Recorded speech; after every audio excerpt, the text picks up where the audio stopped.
Shu uch oqli nerv nevralgiyasi bilan qancha vaqtdan beri og'ridingiz, Ulug'bek aka? 5 yil. Gapirayotgan payt yoki ovqatlanayotgan payt shu javlab bittasi qilib qo'yadi, shu payt tana qizib bir to'xtab qoladi, odam gapirolmaydi, ovqat yemay qoladi, shunaqa. Kecha avvalgi kechqurun yetib keldingiz. Kecha Xudodan so'rab operatsiya qildik. Mana bugun Xudo xolasa oralaringiz qoldi, uyga javob beryapsiz. Bozor Ulug'bek. Bozor Ulug'bek. Bozor Ulug'bek. Siz qayerdansiz? Navoiy shahar. Shaharda o'zidamisiz? O'zidan. Shu uch oqli nerv nevralgiyasi bilan qancha vaqtdan beri og'ridingiz, Ulug'bek aka? 5 yil. 5 yil bo'ldi boshlanganiga. Qanday boshlangan kasallik sizda? Shu tish yuvishdan alomatlari bergan edi. Tish yuvish paytlari jazirlab ketaydi, og'riq. Tish og'rigan biz. Keyin doktorga borib shu tishni qopartirdik.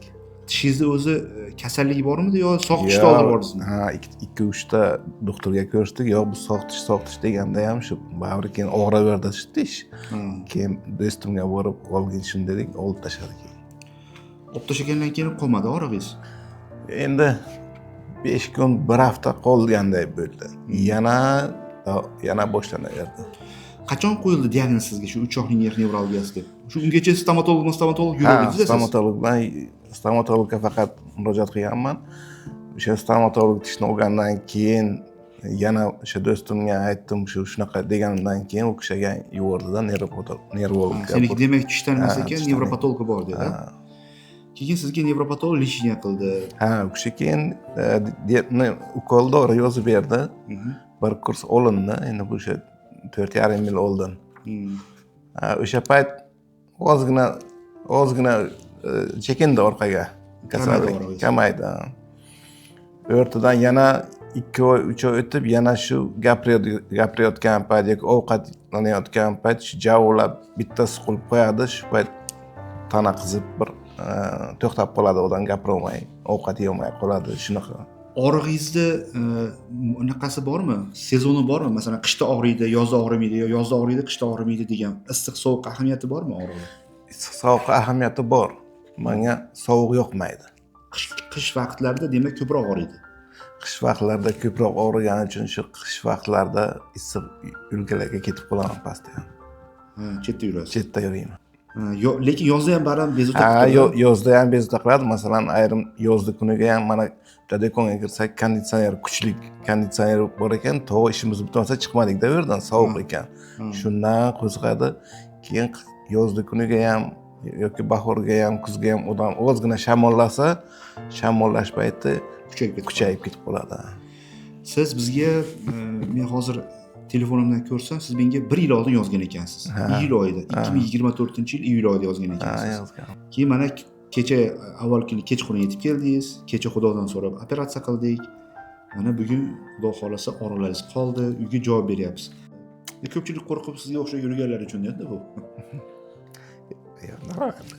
Bilmay qoldingiz operatsiya bo'layotganingizda, hozir kelib turib men unaqa qo'rqinchli deb o'ylamadim dedingiz-ku.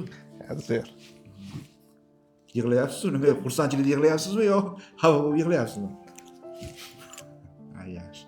Endi Xudo xolasa aka, bundan buyog'ida bir hafta ehtiyot qilib turasiz sovuqdan. Marojna, sovuq suv ichmay turing degan ma'noda aytyapman.